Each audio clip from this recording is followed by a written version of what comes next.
Hey everyone, thanks for tuning in. If you're new here, consider subscribing. It really helps keep these stories coming. And while you're here, let me know in the comments where you're listening from. Now sit back, relax, and let's get into the story. I didn't come to Cleveland looking for trouble. I came for football, a weekend away from work, a chance to feel like a kid again in a place where the lake air smells like cold iron and popcorn. The morning had been all maps and laughs and thermoses. Our little road trip crew, 3 hours west from Pittsburgh in my dented Tacoma, arguing about quarterbacks and playlists and where to park for quick access to West 3rd Street after the final whistle. It was late afternoon when we found our seats inside FirstEnergy Stadium. Locals still call it the Browns House. And Lake Erie looked like hammered steel beyond the east stands. The light had that soft October tilt, warming the orange jerseys into a glow. I told myself, like I always do, that live sports is where everything else falls away. It did, until my phone buzzed, with a harsh vibration that cut through the cheers like a bad tune-up. I looked at Maya and Dante. Maya's an ER nurse in Shadyside who handles adrenaline, the way a barista handles espresso. She frowned, thumb to unlock, read it twice. Dante, Cleveland-born, steelworker hands, proud alumnus of Collinwood, snorted like it was a test of our nerves. Around us, people did what people do with alerts. They shrugged, a few laughed. The scoreboard flashed a defensive stat line. On the field, a safety signaled incomplete, with the sort of theatrical swirl my dad used to imitate. Everything normal, until it wasn't. It happened near the concessions on our concourse, behind section 132, somewhere between a gyro stand and a beer kiosk. A man went down, body rigid, then loose, then on his hands and knees. A couple of fans rushed in with concern, the way good people do. I remember the unmistakable sound of a metal barrier rattling, a security stanchion brushed aside, and then a shout, high and strange, followed by a scuffle that turned eyes in waves. The first security officer to reach him tried to talk him down, palms out. The man lunged. There was motion, jagged, frantic, and the officer staggered back, clutching his forearm. The second officer grabbed her radio, voice steady but pitched. Medical to 132, now. The sound that followed was not the roar of a touchdown, but the kind of roar you hear when a classroom full of children understands at once that something's wrong. The stadium PA crackled, and the announcer's voice, trained for rising crescendos, came out thin. Ladies and gentlemen, please remain calm and stay in your seats. We are coordinating with the City of Cleveland and public safety, but we were already moving. Thousands were. The human river inside a stadium never simply flows. It surges and eddies. People poured toward the tunnel mouths, then stopped, then pushed again, then turned back, colliding with each other in loops. The video board flickered. The jumbotron cut from a replay to a red banner that didn't belong in sports. Emergency broadcast. A seal, a crawl of text, a local anchor's face pale under the LED lights. I didn't hear the words at first. The interior noise of confusion filled my head. Then the message found a tunnel through. City-wide incident. Shelter in place. Avoid contact with aggressive individuals. Is this a drill? Dante asked. But the way he said it told me he already knew the answer. Maya had that narrow-eyed look she gets when she triages a hallway full of stretchers. Whatever it is, we need to get above the crowds or below them. High ground or service tunnels. Pick one and commit. Below, Dante said. I know this place. Field level connects to service corridors. West 3rd gates will be jammed, but the tunnels run under the bowl toward the loading dock. I looked over the railing. On the field, players had vanished. Staff hurried without looking hurried, which is always a tell. A group of police officers clustered near the tunnel with the quick, clipped gestures of people trying to establish a perimeter in a space designed to defeat perimeters. Somewhere behind us, the alarm for a fire extinguisher cabinet chimed in a repeating, sing-song way that made the air feel thinner. The first push of people reached our section, faces flushed, some crying, others filming. Someone shouted about biters, a word that would become too common over the next few hours. Another person yelled to stay put, that the team had it under control. It felt like watching two storms collide. We didn't wait for a directive. Maya swung over the aisle barrier and pulled us into the narrow staircase down toward the concourse. We hugged the wall to avoid being spun by the crowd. I saw a tossed foam finger, a child's sneaker without its owner, a paper tray with nachos face down, cheese printed on concrete like a sun. The man who had gone down near the gyro stand was no longer on the floor.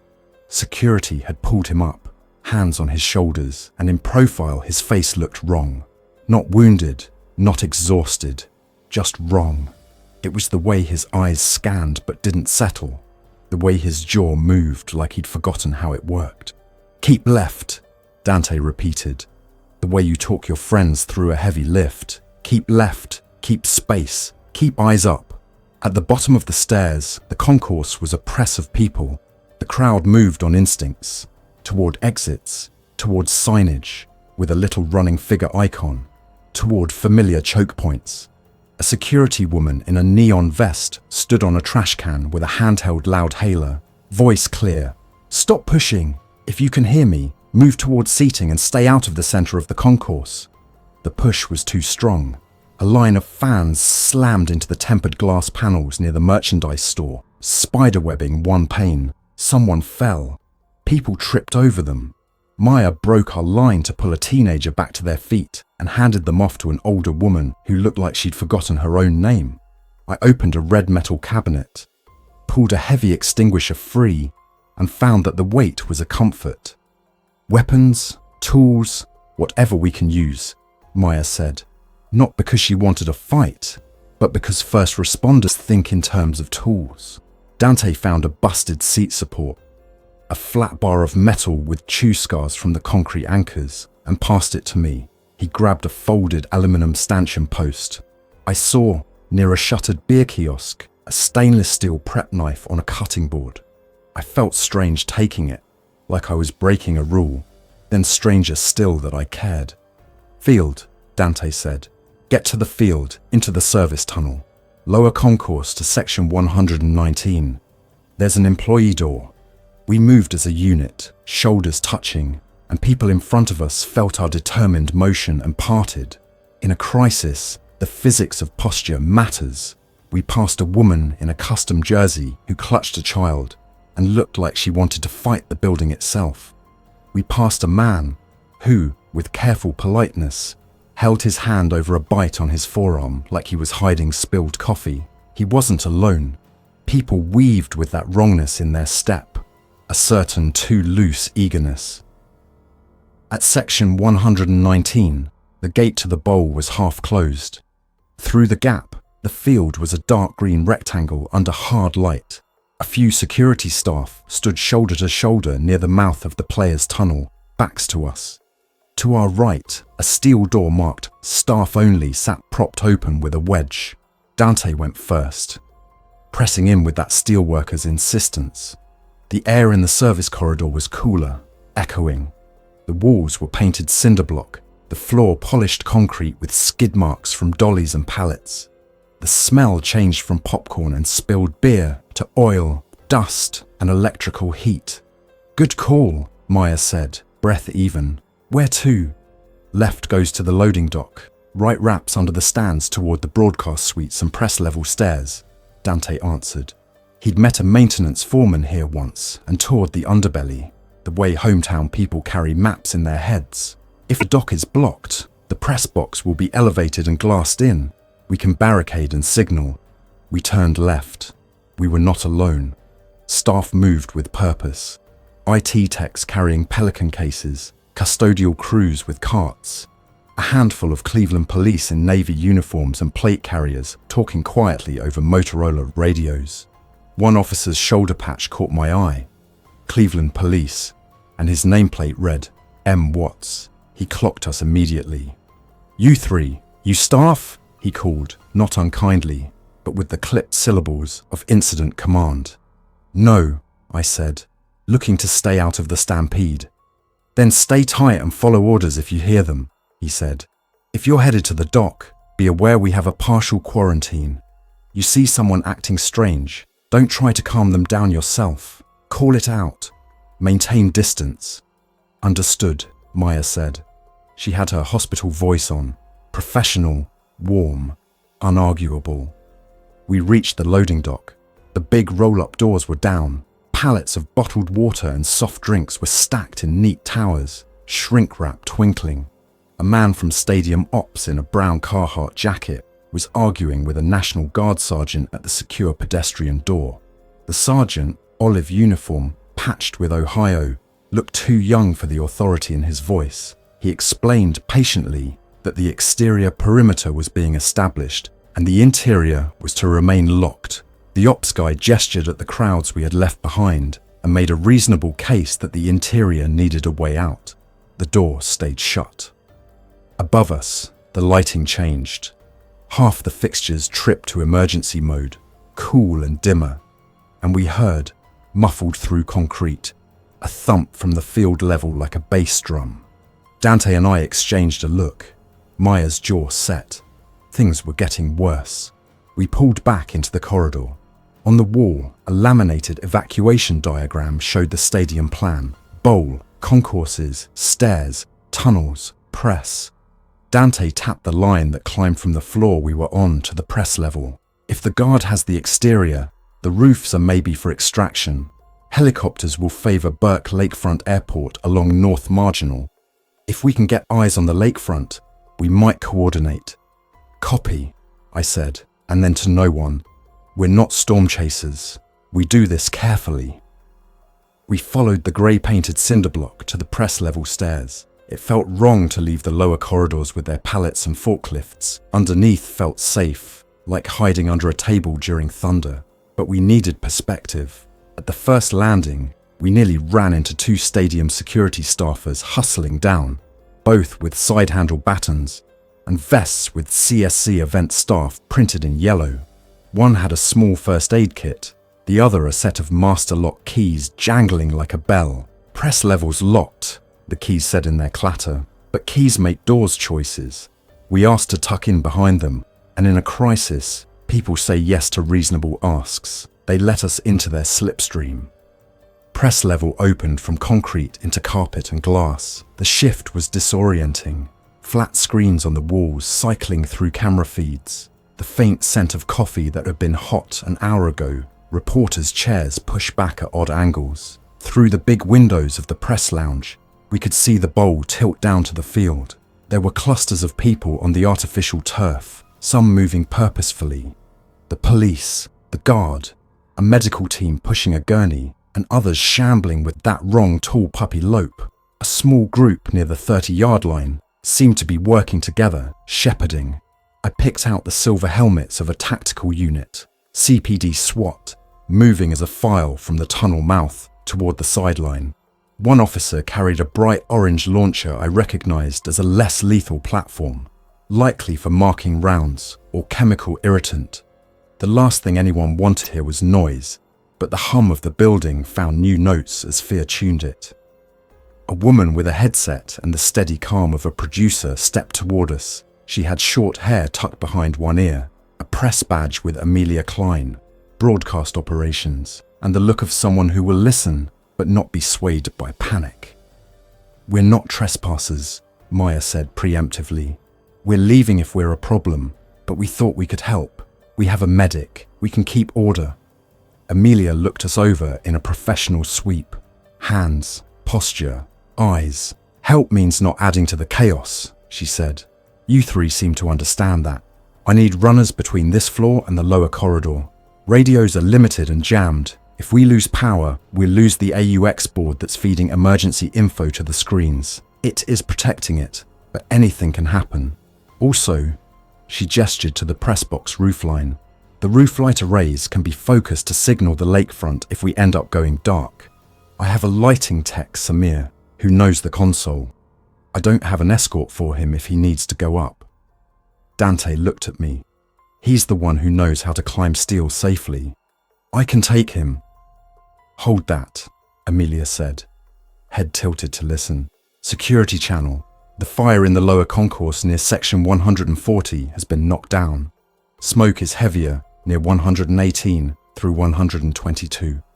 Medical moving toward the visitor's locker room. Behavioral incidents rising.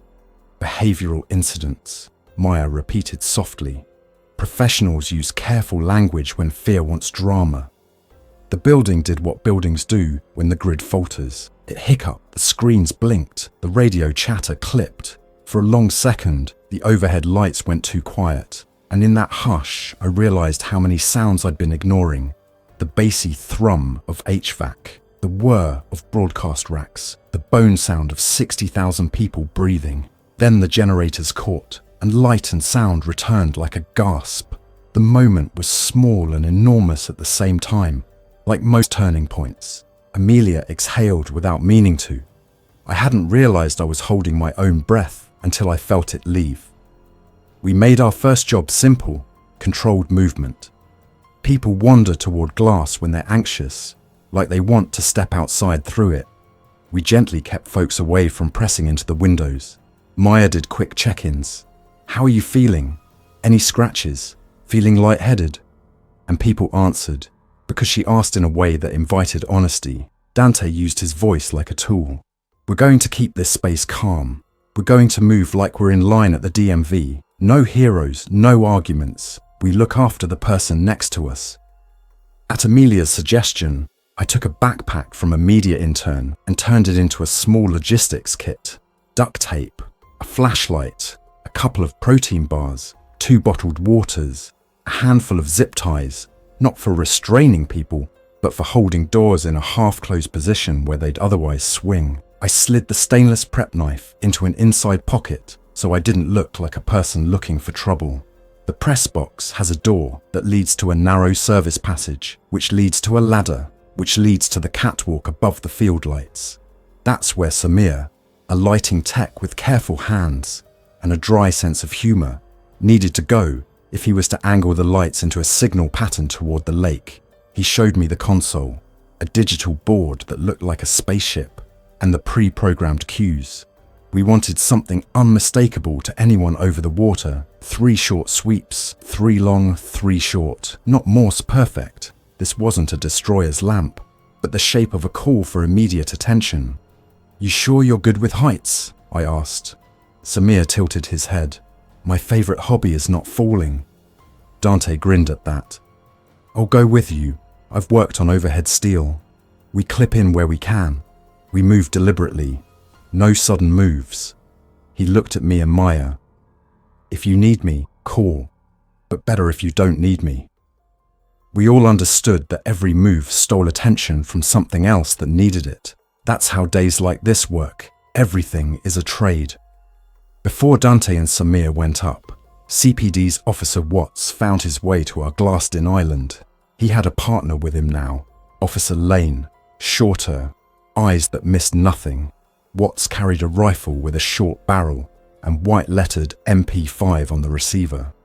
Older tech but reliable for close quarters, and Lane had a carbine with a mounted light. Their presence steadied people, but also reminded them of the stakes. We're establishing an ad hoc incident command in the West Tunnel, Watts said to Amelia. We're trying to separate the injured from those demonstrating unusual aggression and keep both away from uninjured civilians. We could use a pair of civilians with medical background to help triage if you've got them. Maya's hand was halfway up before he finished. Where? Watts looked at me. You with her? I was already nodding. Yes. Keep your distance from anyone whose behavior seems off. Don't approach, don't negotiate. Direct them to officers. Use furniture as barriers if needed.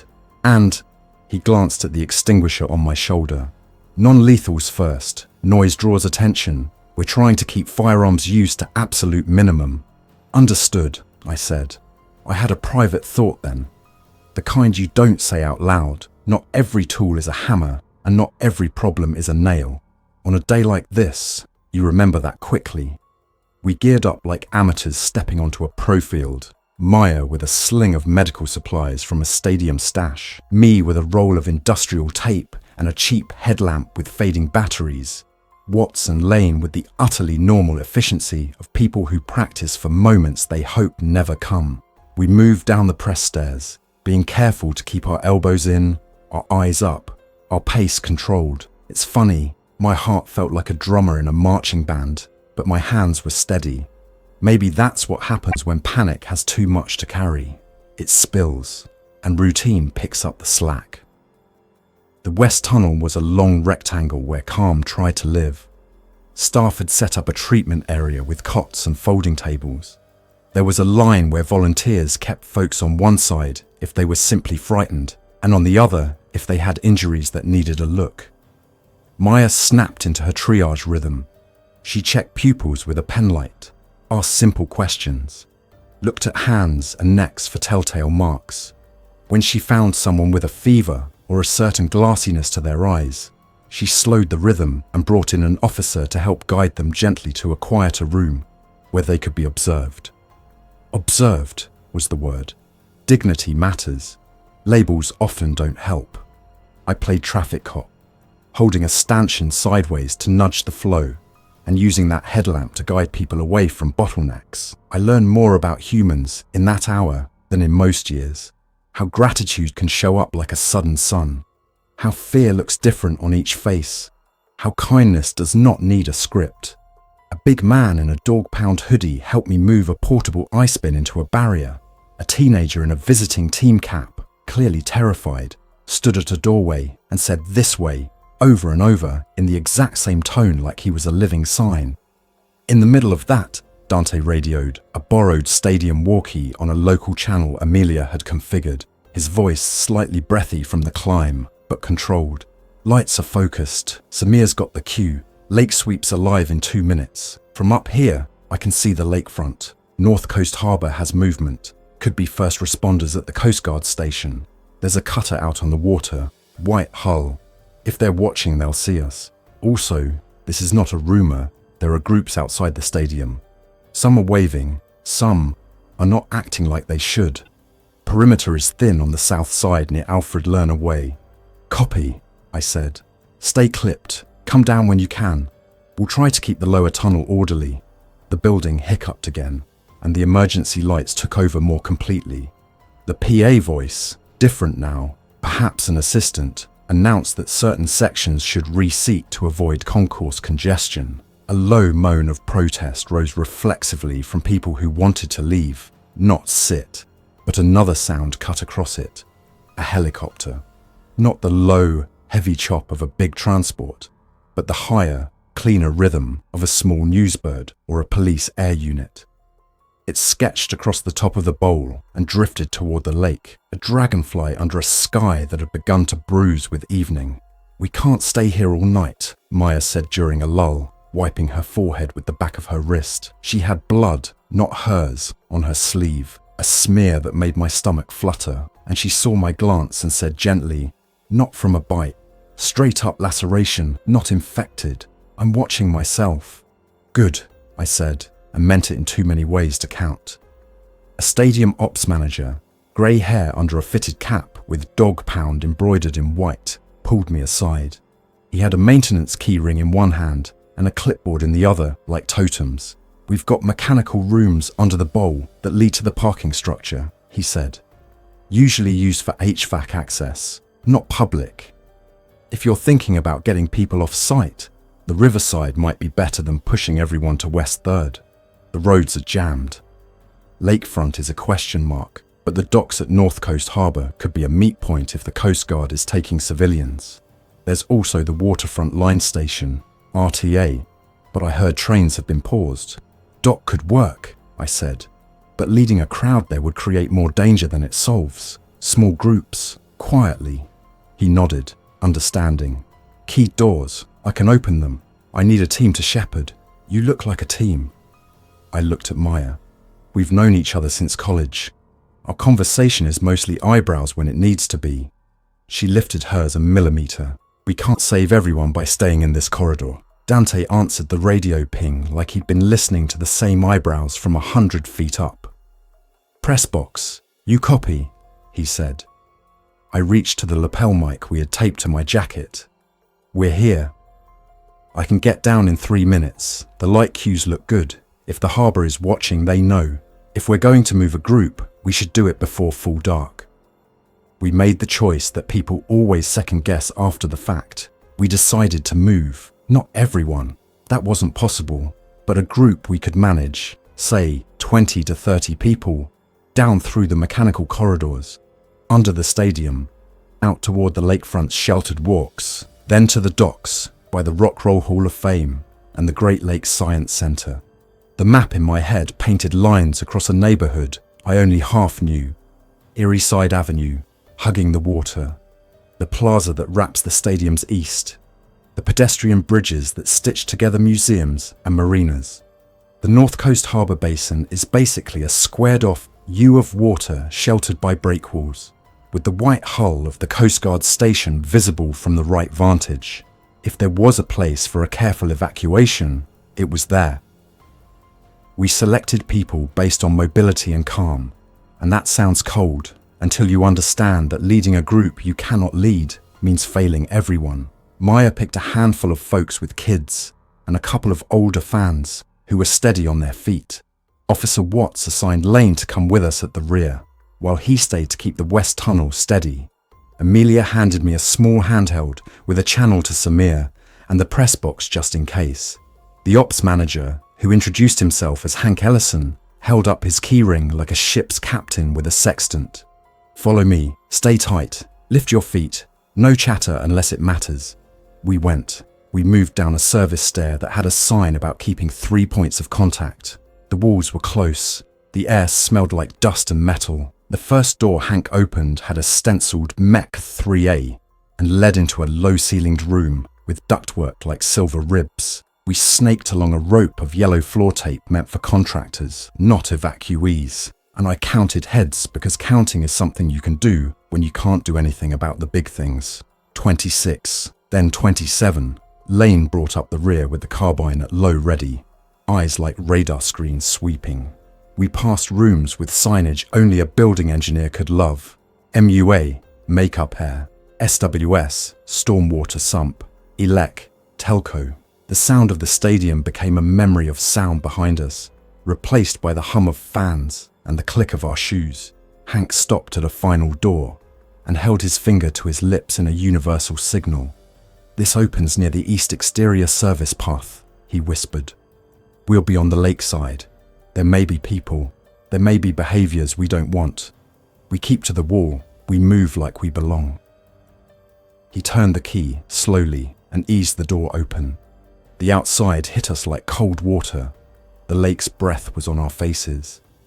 Evening had become that blue that looks like ink is still swirling, and the stadium's lights sat behind us like a science fiction city. To our left, the plaza steps dropped in wide, shallow flights toward the museum spaces. Ahead, the walkway curved toward North Coast Harbour. There were people in the middle distance, some moving in a way that made sense, helping each other, huddling, calling softly, others pivoting in that too loose way. Lane tapped my elbow and pointed with his chin at a cluster near a sculpture. One person in the cluster was swaying, and the others gave them space the way you give space to electricity. "Walls," I said very softly. "Stay near walls, keep kids on the inside." We moved. The harbour opened like a hand. The Good Time 3 tour boat sat at its dock, its white hull reflecting light like a kind face. The Rock Hall's glass pyramid to our right held the colours of sunset long after the sun had gone. At the far end of the basin, the Coast Guard station's lamp glowed steady. There was a movement there. Uniforms, the shape of coordinated practice, and someone on the pier made a circle of light with a handheld. I raised my arm and slowly swept my flashlight beam 3 short, 3 long, 3 short. The handheld replied in kind, sloppy but unmistakable. Then came a voice, a bullhorn carried strangely well by cold air. "Small groups only, 1 at a time along the railing. Keep distance, no running." A miracle is often just logistics that worked, and this felt like a small miracle. If we could get our 20-something across the walkway to the station, we could hand them off to people whose full-time job it is to manage the edge of the water when the weather turns. We moved along the rail, a little train hugging the metal like it could keep us upright emotionally. There were 2 moments that wanted to become worse. A man stepped out from a shadow, eyes bright and empty, reaching with a too-quick grab. Lane slid between him and us with a practiced pivot, a stern voice, a firm arm extended not to harm but to redirect, and a woman stepped up pleading to come with us when our numbers were already less a train than a chain. Maya's voice made something happen that I could not have.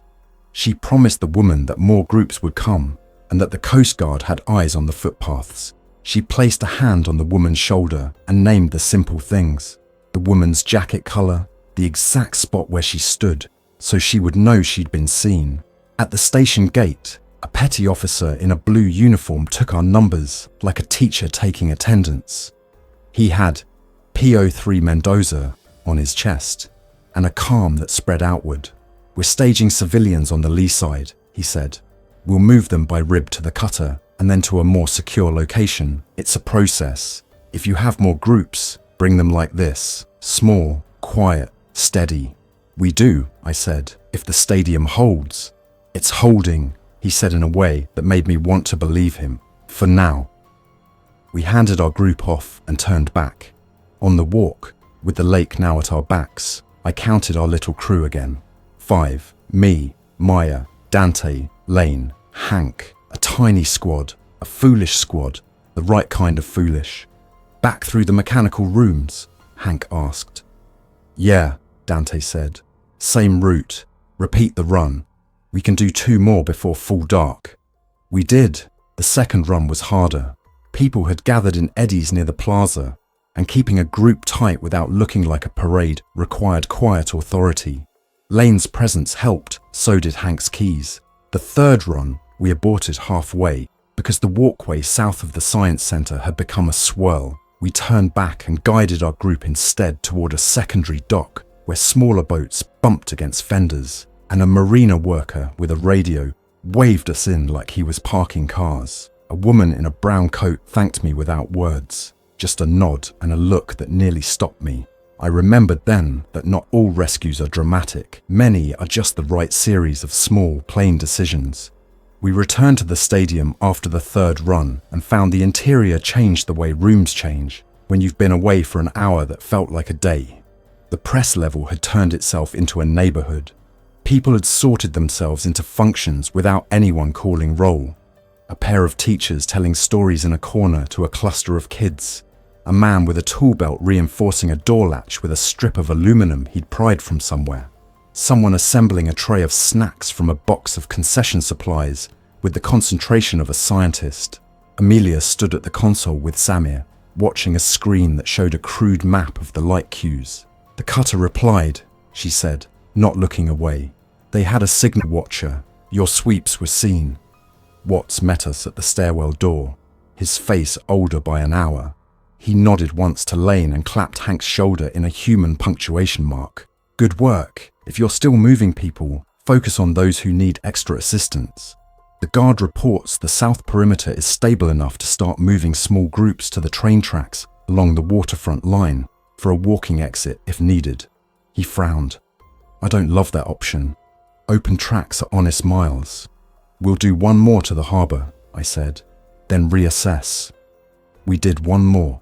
By then, the city's skin had fully turned to night. Cleveland in the dark is both pretty and stark. The bridges over the Cuyahoga throw angles of light. The river looks like a secret.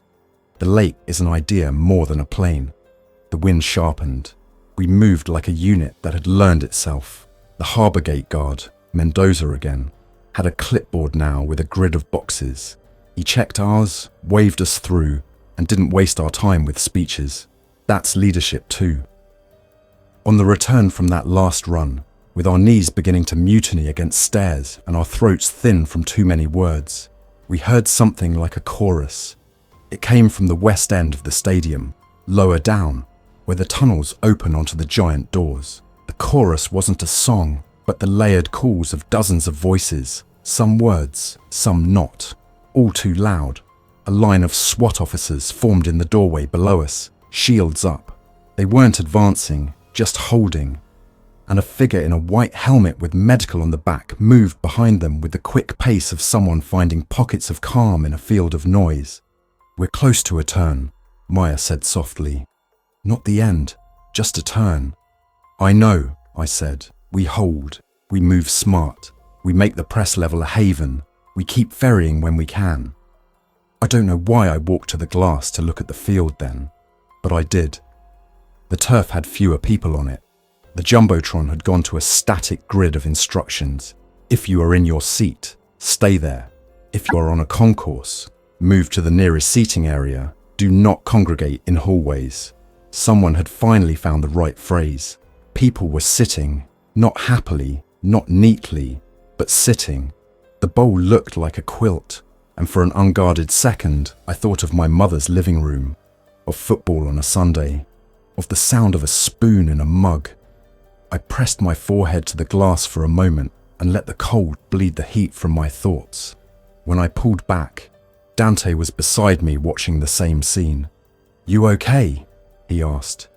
I think so. Good, because we just became something.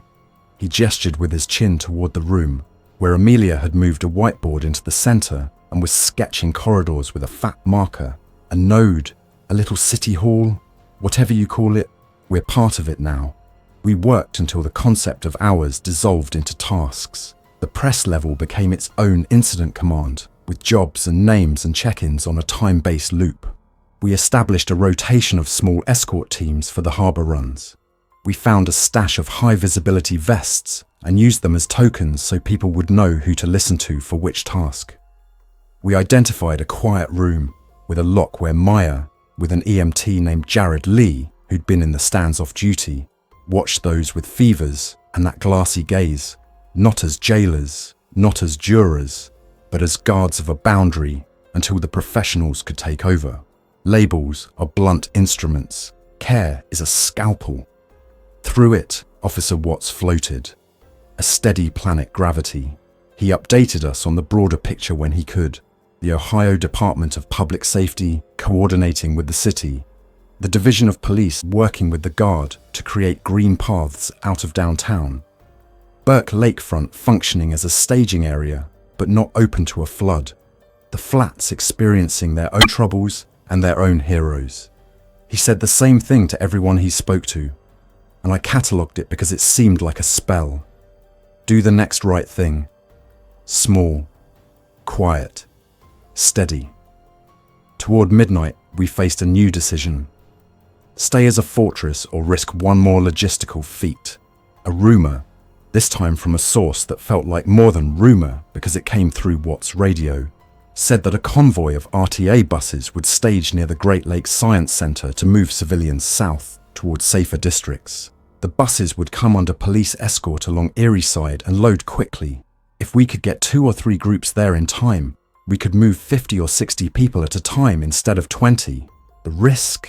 Larger groups attract attention from the wrong sort of observers, and if the wrong kind of chaos found those buses, the cost could be steep. We met at the whiteboard, the leadership circle we'd never consciously built. Amelia, Watts, Hank, Maya, me. Dante back from the rafters after making sure we wouldn't leave the lights performing for an empty sky, and 2 volunteers who had emerged as reliable under pressure. Priya, a high school science teacher from Palmer with the voice of a coach, and Nick, a retired electrician whose hands never stopped doing useful things. We were tired enough to be honest. Buses are throughput, Watts said. He'd drawn a simple flow diagram.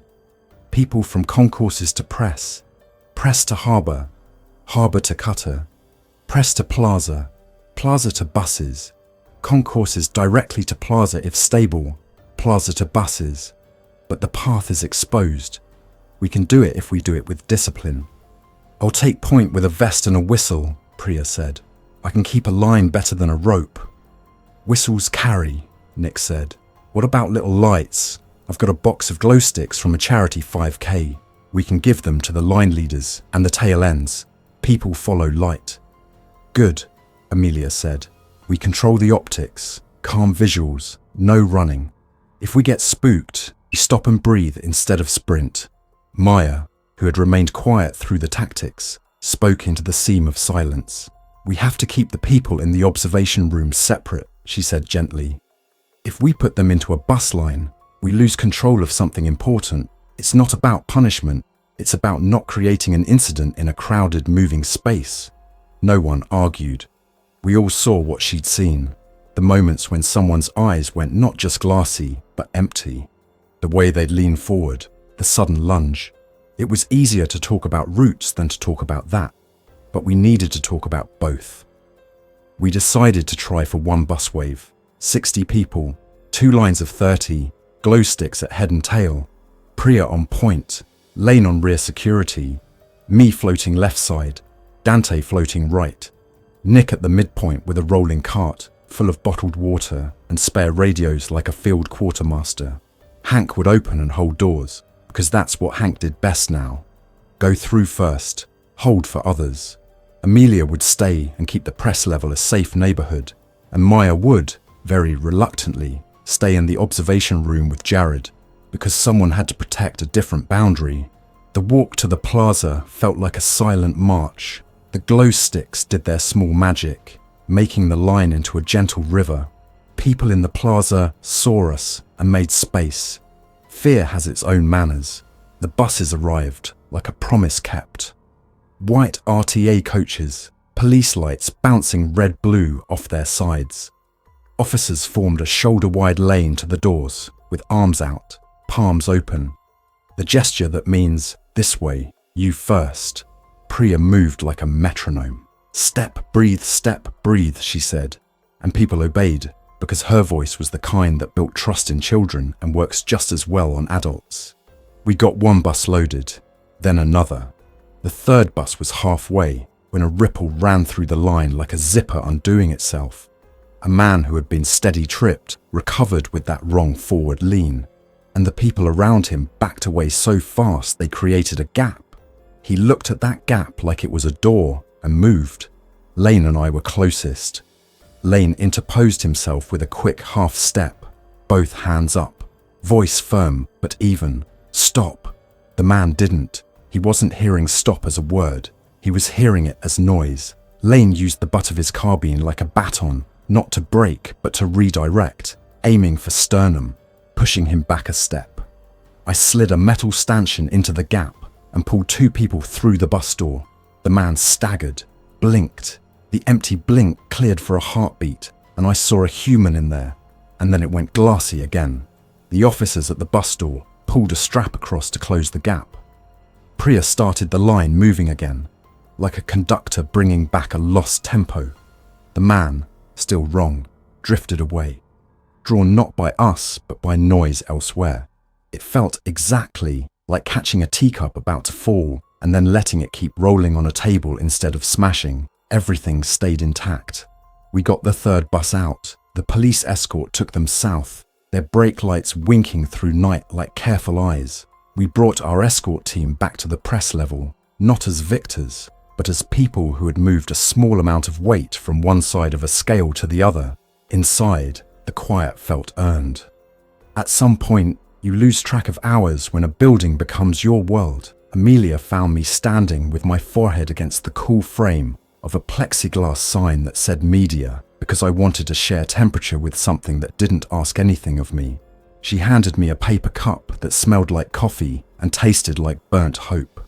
"You're good at this," she said in a tone that made plain that this was a cross between logistics and neighborliness.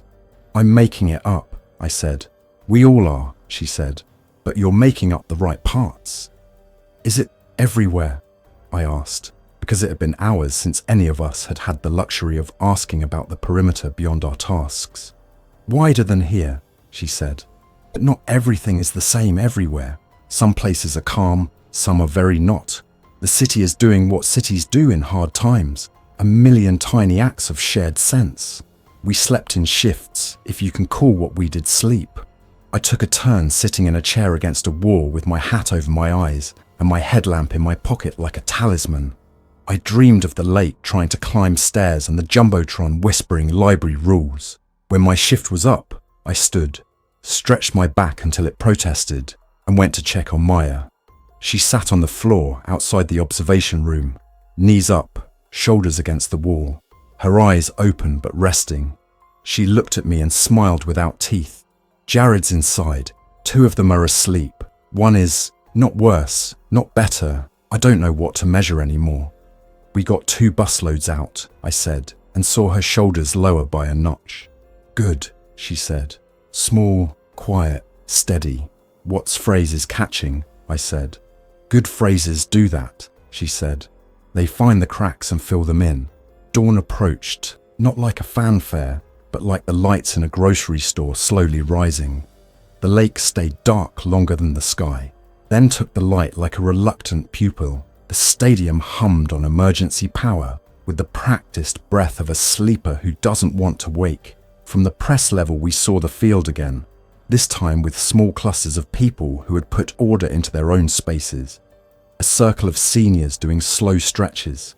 A family playing a word game with hushed voices. A man carefully tearing a t-shirt into strips for someone who needed a bandage. For all the fear, the building was full of proof that people want to help.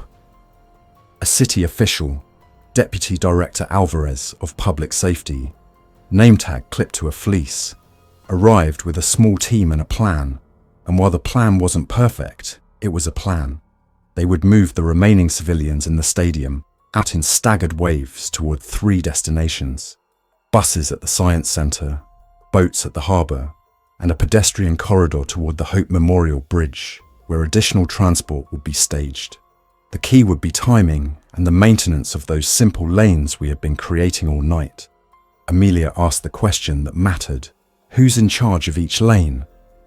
Alvarez smiled like a person who knew how rare that question was. You are, for this floor, she said. Watts has the West Tunnel, Captain Ruiz has the plaza, Coast Guard has the water. The rest is line of sight leadership. We'll make ICS after action paperwork later. Right now it's names. We did the thing that makes plans into reality. We wrote those names on duct tape and stuck them to vests. We briefed the briefers. We got water into hands before we asked hands to carry anything. We lined glow sticks like breadcrumbs along a hallway so that anyone who got turned around could follow them and feel like they were following safety itself. We sent Priya out with a whistle and a new line. We sent Nick with a fresh box of radios taped with labels that matched the lanes. We watched the lanes move like threads in a loom. The last wave we personally handed off was a group of stadium ushers who had stayed until the end, not because they had to, but because their vests were promises. They resisted leaving until we made a case. You are more useful in the next place with your voices and your calm than you are here as symbols. They nodded with the solemnity of people punching out after a long shift they never expected when they woke up.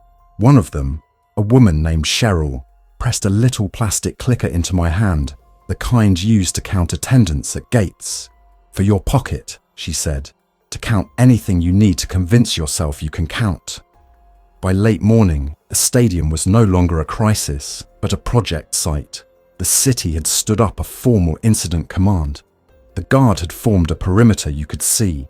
The Coast Guard had transferred civilians by the hundreds, with the sort of quiet competence that makes you want to salute anyone in a blue uniform. The buses had taken lines of people south across a city that was, block by block, neighborhoods of kindness and pockets of confusion. There was still risk. There would be for a while, but we had turned a night of improvisation into a morning of routine. We sat at last on the edge of the press box platform and let our legs dangle like kids. The field below looked wrong without players, but also right without panic. Dante rolled his neck and winced in a way that said he'd be sore for a week. Maya leaned her head on my shoulder and closed her eyes for a 6 count, and then opened them, because she never keeps them closed for long. Amelia sipped water like it was champagne. Watts walked by with Alvarez, both logging notes into their heads for the report they would write, that would be read in rooms that smell like dry erase markers. You still think we're just fans who came for a game? Dante asked. I think we're fans who remember the playbook better than we thought, I said. Maya smiled. I think we learned the only play that always works, the one Watts told us. Small, quiet, steady. I looked out at Lake Erie, which had gone from steel to slate to something like silver in the span of 12 hours. The rock hall's glass caught the sun again. The Coast Guard station's flag moved, and I felt something in my chest mirror it, lifting, then holding, then lifting again. The Jumbotron displayed a new message, and this one felt like a bridge being laid. Civilian leadership team, report to West Tunnel for briefing. In smaller text, thank you. We stood.